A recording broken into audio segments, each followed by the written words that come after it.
ଗୋପାଳ ଆସିବେ, ପାଣ୍ଡିଆନ ବାବୁ ଭିତରକୁ ଯିବେ।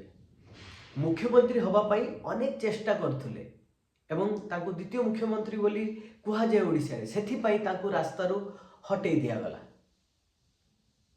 ଏମିତି ଅନେକ କିଛି ଗଣମାଧ୍ୟମରେ ଏବେ ଚର୍ଚ୍ଚାର ବିଷୟ ପାଲଟିଛି, ଯାହାକି ଆପଣମାନେ ମଧ୍ୟ ଜାଣିପାରୁଥିବେ ମୁଁ କାହାକୁ ବିଷୟରେ କହିବାକୁ ଚାହୁଁଛି। କଥା ହେଉଛି ନବ ଦାସଙ୍କର ଯେଉଁ ହତ୍ୟାକାଣ୍ଡ ହେଇଥିଲା, ଜଣେ କ୍ୟାବିନେଟ୍ ମନ୍ତ୍ରୀ ଥିଲେ, ତାଙ୍କୁ ସମସ୍ତଙ୍କ ସାମ୍ନାରେ ତାଙ୍କର ଯେ ପିଏସ୍ଓ ଥିଲେ ଗୋପାଳ, ସିଏ ତାଙ୍କୁ ଗୁଳି କରିଥିଲେ। ସମସ୍ତେ ମଧ୍ୟ ଜାଣନ୍ତି କି କେହି ନ ଜାଣନ୍ତୁ, ଯାହା ବି ହଉ, ଇଏ ଘଟଣା ବହୁତ ଦିନର ହେଲାଣି। କିନ୍ତୁ ସେତେବେଳେ ନବୀନ ସରକାର ଥିଲା, ସେତେବେଳେ କେହି ମୁହଁ ଖୋଲୁ ନଥିଲେ। ଆମେ କୌଣସି ପାର୍ଟିକୁ ସପୋର୍ଟ କରିକି ଏ ଭିଡ଼ିଓ କରୁନୁ, ଯେଉଁଟା ବାସ୍ତବ କଥା ଆପଣମାନଙ୍କୁ ଜଣାଇଦେବା ପାଇଁ ଚାହୁଁଛୁ। ବିଜେପି ଯେବେଠୁ ସରକାରକୁ ଆସିଛି, ସିଏ ଗୋଟିଏ ପରେ ଗୋଟିଏ କାରନାମା ବିଜେଡି ସରକାରର ବାହାରକୁ ଆଣୁଛି। ବହୁତ ଭଲ କଥା, କିନ୍ତୁ ବାହାରକୁ ସିନା ଆଣୁଛି ଯେ ଏଠି ଖଣି ଦୁର୍ନୀତି ହେଇଥିଲା, ଏଠି ମନ୍ଦିରର ରତ୍ନ ଭଣ୍ଡାର ପାଖରୁ ଆରମ୍ଭ କରିକି ଅନେକ କିଛି ଘଟଣା ସିଏ ସାମ୍ନାକୁ ଆଣୁଛି, କିନ୍ତୁ ତାଙ୍କ ଉପରେ କୌଣସି ଆକ୍ସନ୍ ହିଁ ସିଏ ନେଉନାହିଁ। ଖାଲି ଲୋକଙ୍କୁ ଭୁଆ ବନଉଛି ଯେ ଆମେ ସରକାରକୁ ଆସିଛୁ, ତେଣୁ ଆମେ ଯେତେ ସବୁ ଦୁର୍ନୀତିର ପେଡ଼ି ହେଇଛି ତାକୁ ଆମେ ଖୋଲୁଛୁ। ଆରେ ବାବା, ଦୁର୍ନୀତିର ପେଡ଼ି ଖୋଲିଲେ କ'ଣ ହେବ? ଯିଏ ଦଣ୍ଡ ପାଇବା ଦରକାର ତାକୁ ତ ଆପଣ ଭିତରକୁ ପୁର। ଯେଉଁ ଓଡ଼ିଆ ଅସ୍ମିତାର କଥା କହିକି ଆପଣ ସରକାରକୁ ଆସିଲେ, ଓଡ଼ିଶାବାସୀ ସମସ୍ତେ ଜାଣିଛନ୍ତି ଏବଂ ଜାଣିପାରିଲେ ମଧ୍ୟ ଯେ ପାଣ୍ଡିଆନ ବାବୁ ଯଦି ଏଠି ମୁଖ୍ୟମନ୍ତ୍ରୀ ହୁଅନ୍ତି, ରାଜ୍ୟ ଶାସନ କରନ୍ତି, ତାହେଲେ ଅନେକ କିଛି ଘଟଣା ଘଟିପାରେ। କାହିଁକି ନା ସେ ନବୀନ ପଟ୍ଟନାୟକଙ୍କୁ, ଯେ ଏକ୍ସ ମୁଖ୍ୟମନ୍ତ୍ରୀ ଥିଲେ, ତାଙ୍କୁ ହାତ କରିକି ଅନେକ କିଛି ଲୁଟି ନେଇଛନ୍ତି ଏଠୁ। ଏଇଟା ସାରା ରାଜ୍ୟବାସୀ କହୁଛନ୍ତି, ଜାଣନ୍ତି ମଧ୍ୟ। ସେଥିପାଇଁ ସେମାନେ ସରକାର ଚେଞ୍ଜ କଲେ। ଆଉ ଆପଣ ସରକାରକୁ ଆସିଲେ, ସରକାରକୁ ଆସିଲା ପରେ କ'ଣ କଲେ ନା ସବୁଆଡ଼େ ଯେତେ ଦୁର୍ନୀତି ପେଡ଼ି ଖୋଲିବା ପାଇଁ ଚେଷ୍ଟା କଲେ। ଠିକ୍ ଅଛି, ବହୁତ ଭଲ କଥା, କିନ୍ତୁ ସେମାନଙ୍କୁ ଦଣ୍ଡ ବର୍ତ୍ତମାନ ସୁଦ୍ଧା ବି କାହାକୁ ମିଳିପାରିଲା ନାହିଁ। ପାଣ୍ଡିଆନ ବାବୁ ଏବେ ବି ନବୀନ ନିବାସରେ ଅଛନ୍ତି, ଆପଣ ତାଙ୍କର କ'ଣ କରୁଛନ୍ତି? କିଛି କରୁନାହାନ୍ତି। ତେଣୁ ଗୋଟେ ପରେ ଗୋଟେ ଷ୍ଟେପ୍ ଏମିତି କହିକି ଆପଣ ରାଜ୍ୟବାସୀଙ୍କୁ ଖାଲି ଭକୁଆ ବନେଇବାର ଚେଷ୍ଟା କରୁଛନ୍ତି। ବର୍ତ୍ତମାନ ଚାରିଆଡ଼େ ଗୋଟେ ହୋ ହଲ୍ଲା ଚାଲିଛି ଯେ ନବ ଦାସଙ୍କର ହତ୍ୟାକାଣ୍ଡ ପଛରେ କାରଣ କିଏ? ନା ନବୀନ ସରକାର, ପାଣ୍ଡିଆନ ବାବୁ ଅଛନ୍ତି। ଆରେ ବାବା, କ୍ରାଇମବ୍ରାଞ୍ଚ ପାଖରୁ ଆରମ୍ଭ କରିକି ସମସ୍ତେ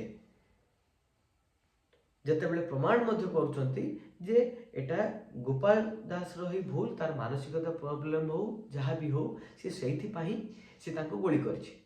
ସପୋଜ୍ ଆପଣମାନେ କହିପାରନ୍ତି ଯେ ନାହିଁ, ତାଙ୍କୁ ଗୋଟେ ଅସ୍ତ୍ର କରିକି ତାଙ୍କ ମାଧ୍ୟମରେ ମରାଯାଇଛି। ଯଦି ମରାଯାଇଛି, ଜଣେ କାହିଁକି ମାରିବ? ବିନା ଅର୍ଥରେ, ବିନା ଲୋଭରେ ତ ମାରିବନି। ତେଣୁ ତା ପାଖରେ ସେତେବେଳେ ଯେମିତି ସେ ଚଳୁଥିଲା, ବର୍ତ୍ତମାନ ବି ସେ ସେମିତି ଚଳୁଛି। ତା ପାଖରେ ବର୍ତ୍ତମାନ ବି କିଛି 2 କୋଟି ଟଙ୍କା ଦିଆଯିବ, 5 କୋଟି ଟଙ୍କା ଦିଆଯିବ, ତା ପାଖରେ ସେମିତି କିଛି ଅର୍ଥ ନାହିଁ। ତେଣୁ ଏଥିରୁ ପୁରା କ୍ଲିଅର ଜଣାପଡ଼ୁଛି କି ସିଏ କୌଣସି ଟଙ୍କା ନେଇକି ବି ମାରି ନାହିଁ। ଇଏ ଗୋଟେ ଫାର୍ଷ୍ଟ।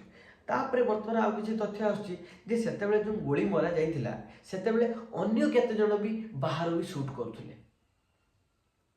ବାହାରୁ କେତେଜଣ, କିନ୍ତୁ ସୁଟ୍ କହିବା ଯେ ତାଙ୍କର ଯେଉଁ ଗୁଳି ଚାଲିଛି 5ଟା ଜାଗାରେ ଗୁଳି ବାଜିଛି, ଗାଡ଼ିରେ ଯେଉଁ ଭିତରେ ଗାଡ଼ି ବୁଲୁଛି।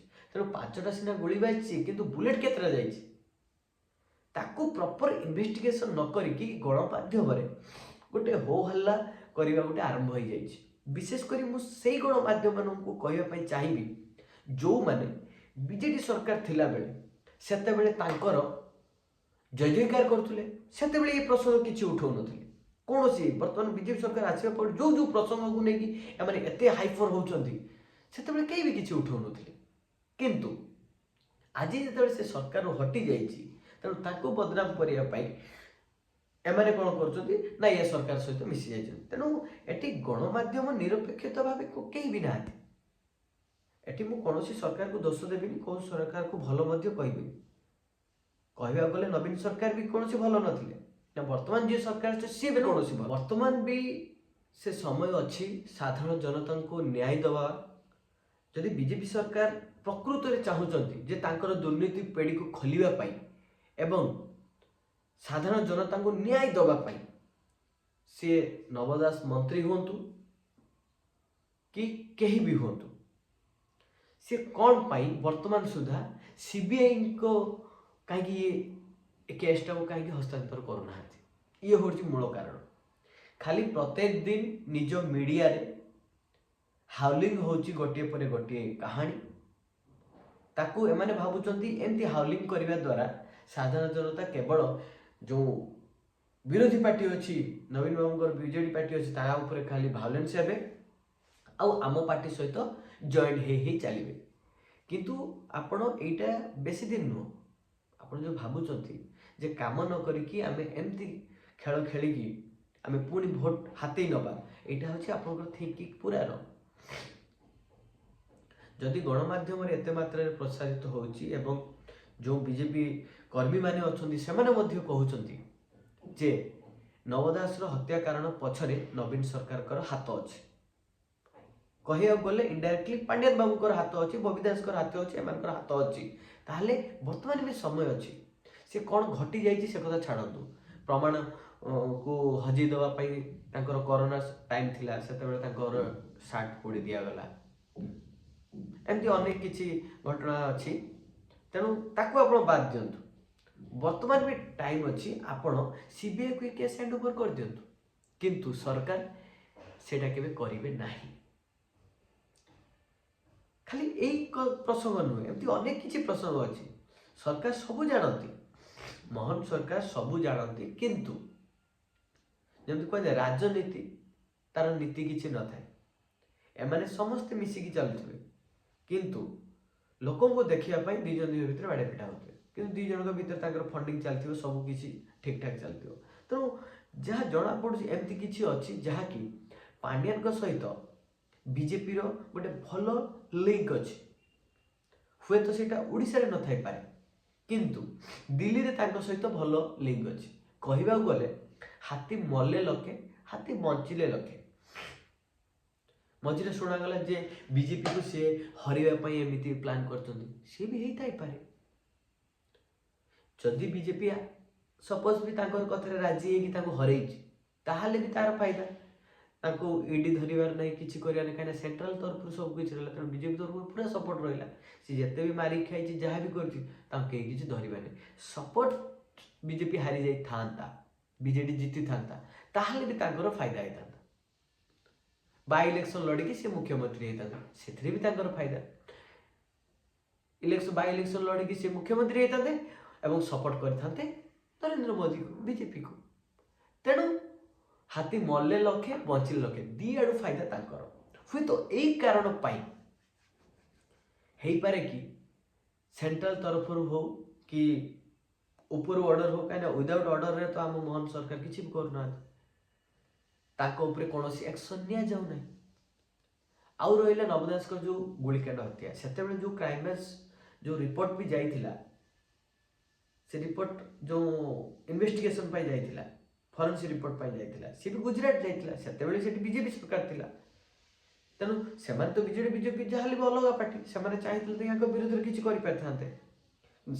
किसी कले क्लीयर कि यहाँ कौन षड्यंत्र नुह जदि भी लगुच षड्यंत्र या एते मीडिया माध्यम गणमाध्यम एते हु हल्ला न करिकी डायरेक्ट आप सीबीआई को हैंड ओवर दे दिंतु सरकार दे दिंतु बस काम छुटी जोटा आसब आपणकर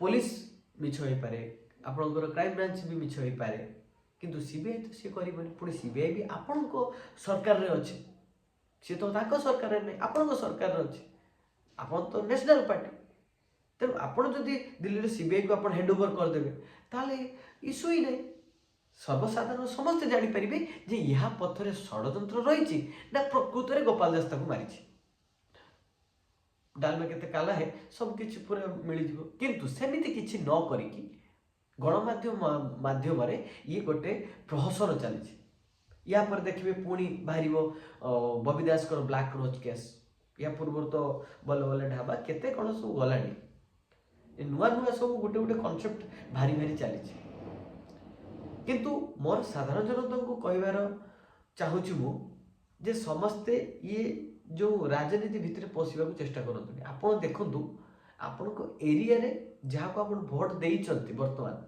आप सरकार चेंज करने सी आपण कौन करुच्ची जदि न करुच्ची ताहले 5 वर्ष ताको हाथ में तापर आपण मान हाथ में तापर आपण हिसाब रे आपण कैंडिडेट ठिया करिकी स्वाधीन हो मध्य कौन पार्टी ठिया करिकी आपण जितेकी आपन अंचल केमी भल कम हो पार केमी भल रही पारे तार चिंता करूँ। रोचे नमस्कार।